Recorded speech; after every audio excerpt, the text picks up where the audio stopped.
to start on the front suspension. As you may have noticed, I skipped right by mounting the tires because still working on what I'm going to do about the wheels and tires on this car. As I'm replicating Greg's car, and his wheels and tires are a little bit different than stock. So we're going to get on that, but first we're going to go ahead and put the front suspension in. Now here we have our front suspension subframe. Nice piece, nicely detailed. Not much in the way of flash or anything, but it looks pretty good. That's going to bolt right to the chassis there, as step 8 tells us. It's going to be very simple. Just basically drop it in and you're done.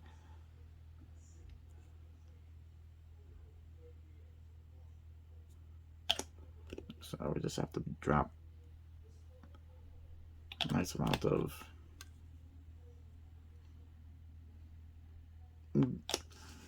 Tamiya glue there, and then basically we just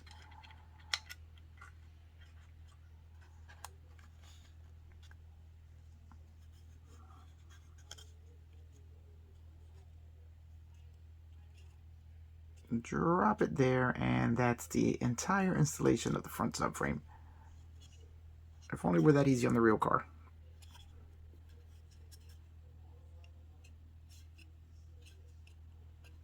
Probably one of the easiest parts to install on this car.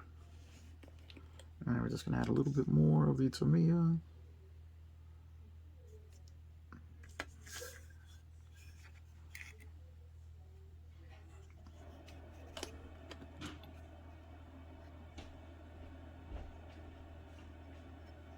The problem with the Tamiya is that it does remove some of the paint, so we'll be having to do a little bit of touch-up.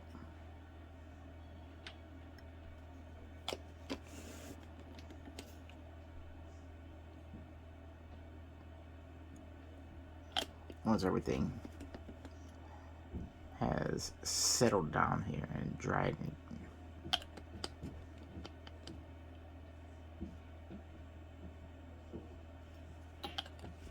It's kind of funny. I'm using this now. I don't think this Tamiya cement or these welding cements even existed when these cars were made, when this kit was made.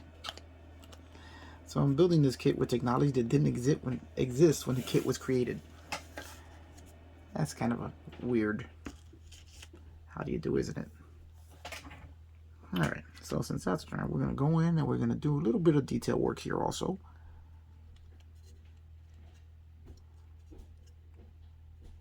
As we're going to be touching up the bolts and whatnot that are on the subframe, just to bring a little life to it.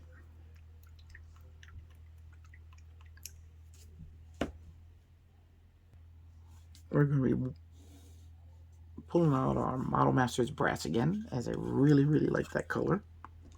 It sort of replaced the Tamiya titanium gold as my color of choice for things like this.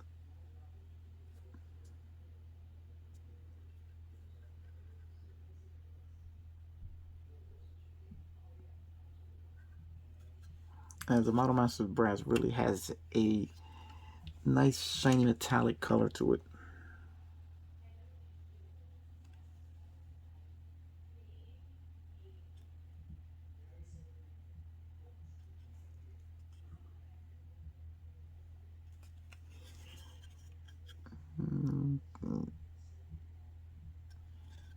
Some of these parts are a little too tiny, but I will be doing some touch-up with the semi-gloss black just to clean that up a little bit. So I got a little too much of the Tamiya brass on these bolts. And there we go. But you see how that adds just a little something extra. And I know I say this a lot, but that little something extra that we add to these kits really does make a difference.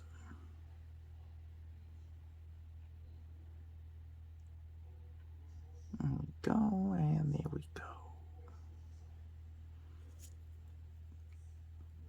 A little right there and right there for these attaching bolts. Right there and there.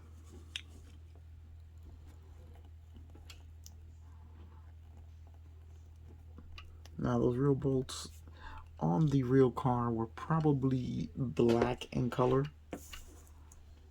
but the way I look at it, the replacement bolts can be anodized, to prevent rust or whatever. So if you're going to be replacing it, you'll probably do it with anodized bolts just so that it looks nicer and the bolts don't corrode over right away. That's a story I'm going with because they just look nicer that way. So there we have the front subframe installed with all of our bolts detailed up. Now, step 9, which is installing the wheels and tires on the front control arms with the coil springs. Now, our only issue with that is that we don't know what tires we'll be using yet. So that's still up in the air.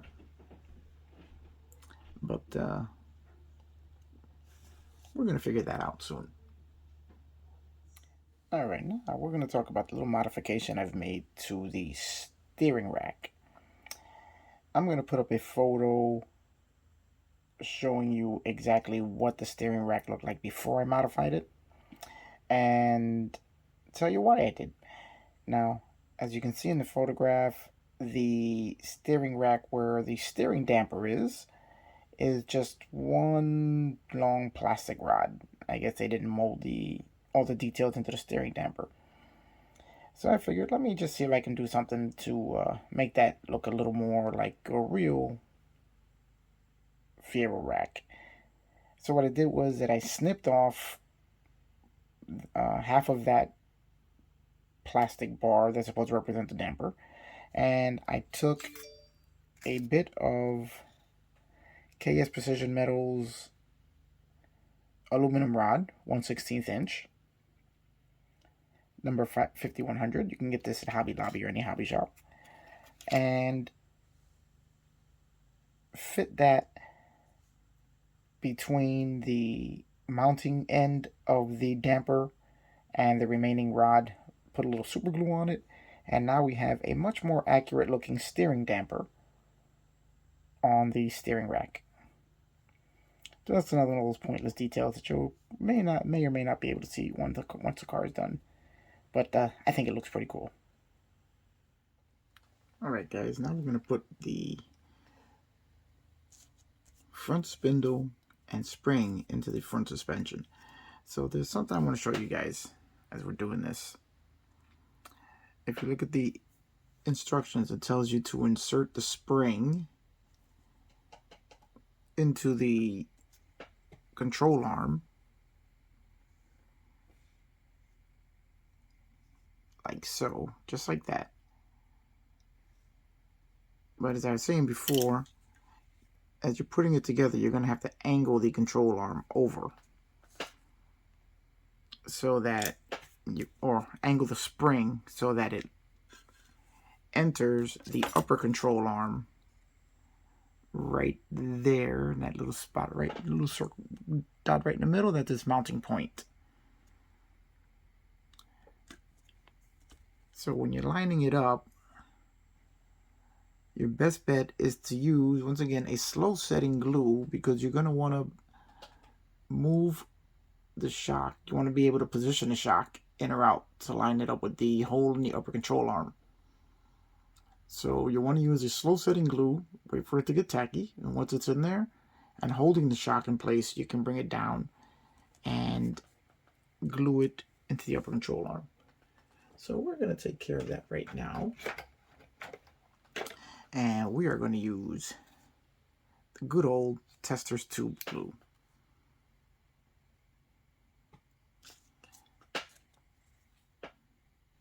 Lemon scented or citrus scented. So what I'm going to do is just put a drop of the tube glue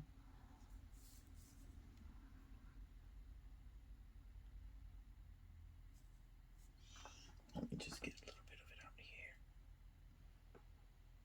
There we go. There we go. I'll put a drop right there. Now we're going to wait for it to get a little tacky before we insert the spring arm. the shock absorber.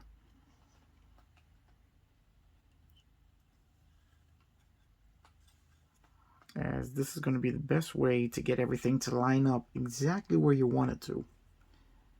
And while we're doing that, we'll just do a little test fit on the lower arm here. And there we go. That's good there. Now, one thing you'll notice when you're test fitting the lower arm, you're going to notice that the spindle, there is a gap there. Because most times you're going to think that the arm is going to come down and contact the upper control arm. That's not going to work. There's not a complete spindle there, which there should be going to the upper control arm, but they didn't mold the kit that way, so it doesn't have it. I hope you guys can see that there. So the spring and the shock are actually going to be the support for the control arm, the lower control arm, and the spindle assembly.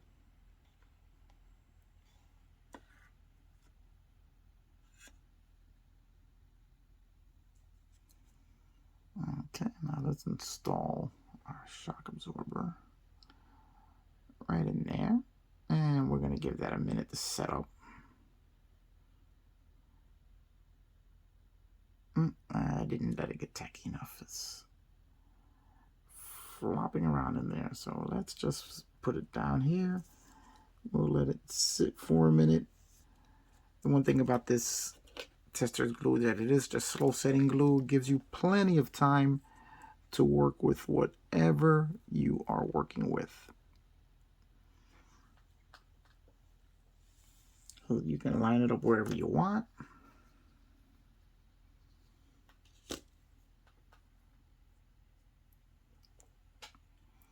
And then you can use your faster setting glue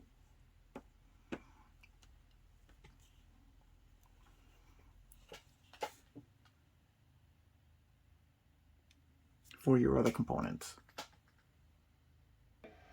Okay, now that we've let it sit for a minute, or at least for you guys it's just been a second, for me it's been a little bit longer. Right about here. We're going to you just slice it, glue that control arm and shock assembly. Gently lift it First thing off we're going the to do paper. is just put a drop of super glue Sometimes it'll here. curl up on you, like that. Set that aside. Bring the car body over. Now you're going to want to line it up along your trim line there. Drop of super glue here. And it's a little tricky to work with sometimes. And a nice amount of super glue right there.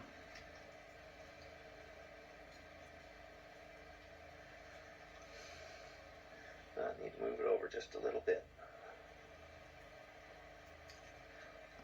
One of the things about super glue is that it gets older, you get the strings that just kind of flow off from everywhere. Alright, so now, hope you guys can see this. Car groups that I'm a member of. I'm going to come straight down. A lot of guys that there. Talk about bare metal foil and they just use the letters BMF. And that confuses a lot of people that haven't used it before. And that's why I decided to do this tutorial to show you how it's used. So I just take this cloth. Now we're going to have to make tell you about the cloth. This some is just adjustments an old here. Piece of t-shirt I use to burnish down the foil. And you know, sometimes it's nice to have a little bit longer fingernail. You can get right in there and there burnish we it down go. there like that. Make sure it's stuck down really well. You don't really have to push real hard, but you do have to kind of put a little pressure on that. And here we have make sure it's our stuck down really well. front assembly in place. Shock absorber spring. That's what the toothpick's for. And then you can just everything's go right in there. That seam to make sure you got the bare metal foil. Now this is where I was talking about that there is a gap between the lower control arm and the front, as there is not a full spindle there. Let me see if make sure I'm showing you guys this correctly. As you can see, the shock absorber which you normally wouldn't be able to see there because the spindle would be reaching from the lower control arm to the upper.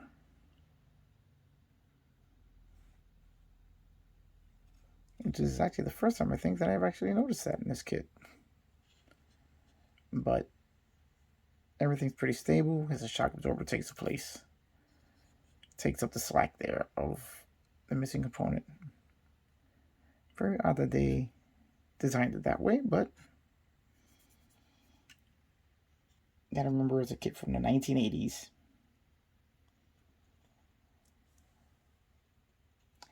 So there we have one part of the suspension in place, and we can't do the rest because I have to finish painting the steering rack and anti-roll bar.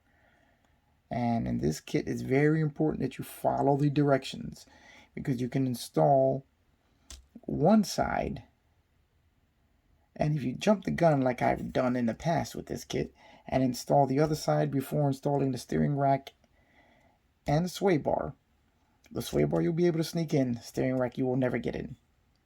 So this is one time when following the instructions is very important. So there we go. One side of the front suspension done. As soon as there are other parts finished with all the paint, we'll be installing the rest.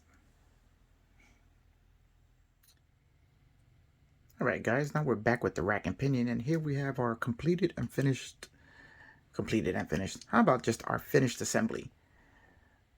You can see the steering damper. That really worked out well, as it's got the piston, the black body of the damper.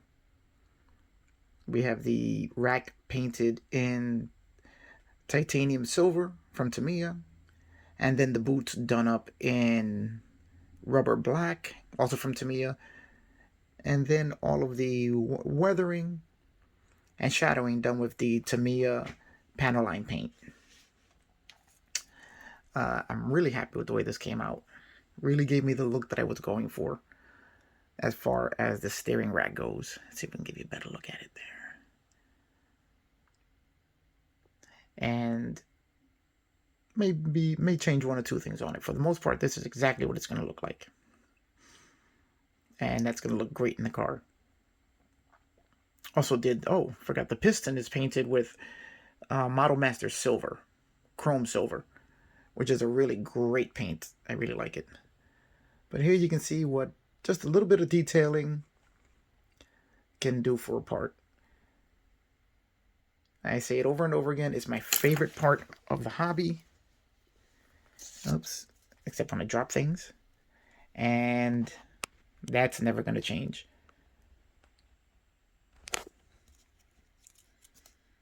It's at the bottom, and let's give you a good overall look at the whole thing.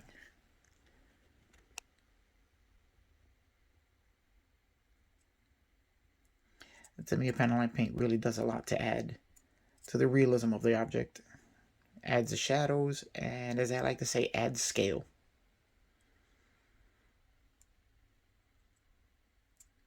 There we go. That's good. Nice. Here's our look at the sway bar. Painted in Tamiya semi-gloss black. And the two mounting brackets are done in Vallejo oily steel, which is another color that I really, really like. It's just a very, very industrial metallic steel color. These are some great paints from Vallejo. The more I use them, the more I really like their paints, specifically their metallics. So these are the last two components that needed to be painted for the front end. Now we're going to go for a final assembly of the front end.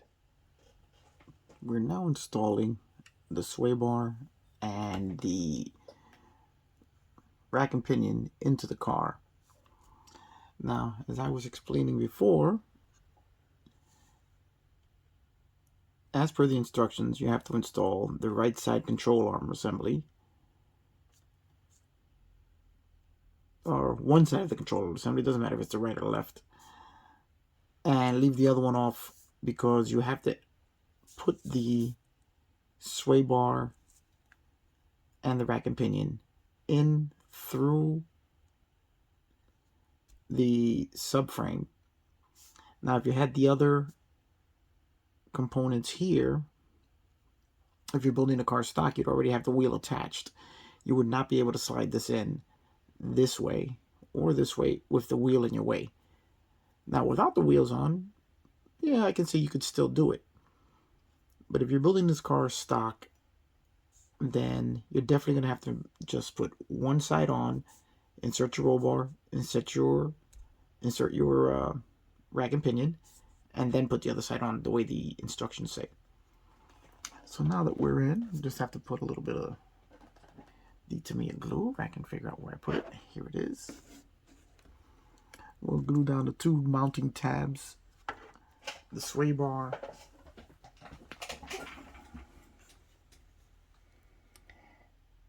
and the rack and pinion installed. And here you can see all the extra detailing added to the rack and pinion, and the sway bar mounting brackets that allow you to see quite a bit more detailing than you normally would. So again, just making it visually interesting. That is the name of the game as far as I'm concerned in building scale models.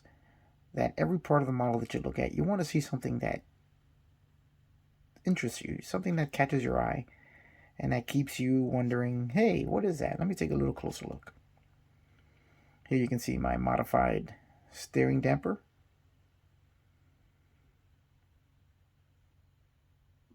And I think that this is working exactly the way I want it to. Now it's just time to let that sit and dry, and then we're going to install the other control arm and the spring. Okay, here we go. We have the front suspension finished. And with that, the entire chassis is completed. Now, you can see here the rack and pinion. You can see how much of a difference that detail painting makes. You can see the modified steering damper, all of the bolts which are painted, the brackets that hold the sway bar in place. Really does make for a much more interesting model than just painting everything in black and slapping it all together. Really happy with the way this one came out, as it's even better than the one I built for myself. You can still see the springs, the shocks in there. This is what basically scale modeling is all about for me.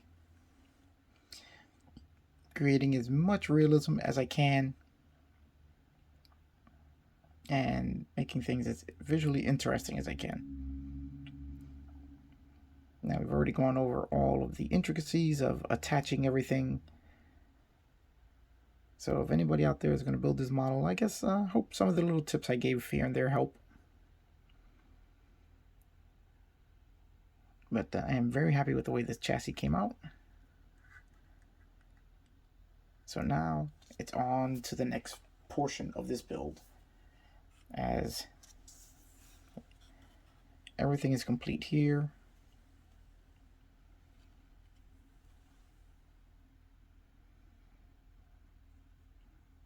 And the Pops Fiero now has all 4 feet. Now all it needs is shoes so that it can dance.